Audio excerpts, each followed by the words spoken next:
अस्सलाम वालेकुम वरहमतुल्लाह वेलकम छु तुह सान यूट्यूब चैनल पे उम्मीद छु तुह सारी ठीक पे असल पे अल्हम्दुलिल्लाह बिल्कुल ठीक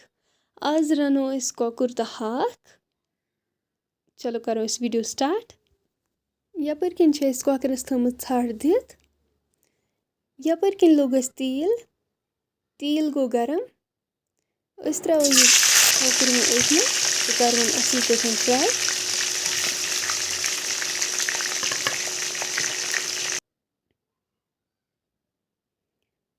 तुह हेकु वुचित अस कोर असल पे फ्राई अस तुलवन वन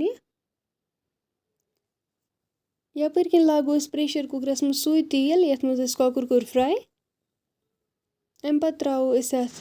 रोहन यपर रोहन थो जु त्रे निक निक कर तम त्रोस यपर किन हाक थोमुत छलित चरित असल पे यपर त्रो मरचांगन चमचा लिद्र चमचा वन त्रोस आब लीटर पे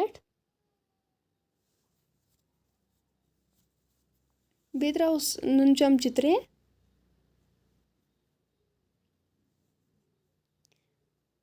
दालचीन कल 2-3 बुड़ ٲl 1-2 रुंग 1-2 सब्ज ٲl गरम मसाल वन त्रोस यह हाक बिस्मिल्लाह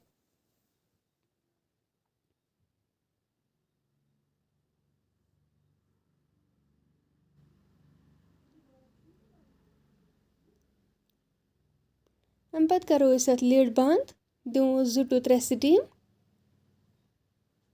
3 स्टीम बाद करो लिड ओपन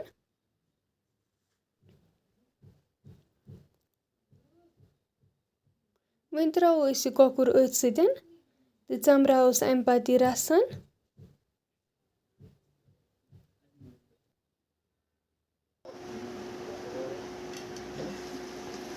तुह हेकु वुचित सोन हाक तो कोकुर गोमुत बिल्कुल तैयार वन अगर तुह सोन आजुक वीडियो पसंद आमुत वीडियो करो लाइक शेयर सन चैनल ती करो सब्सक्राइब कमेंट सेक्शनस में दीजो पन फीडबैक इंशाल्लाह मिलो वन नेक्स्ट वीडियोस में बेक्स रेसिपी मज तोतन थो पन्न दोहन मज याद अल्लाह हाफिज।